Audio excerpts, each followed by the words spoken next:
So, pwede na bang kainin yan?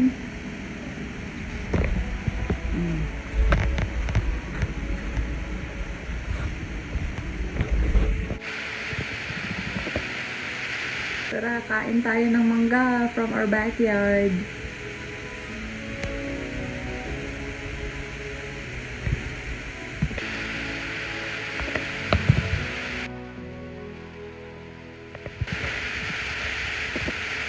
Tara, kain tayo ng mangga from our backyard.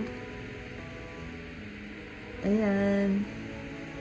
Yung iba medyo maasim pa kasi hilaw na hilaw. Hilaw pa. Tapos meron na namang nahinog na. Okay? Share lang po. Bye!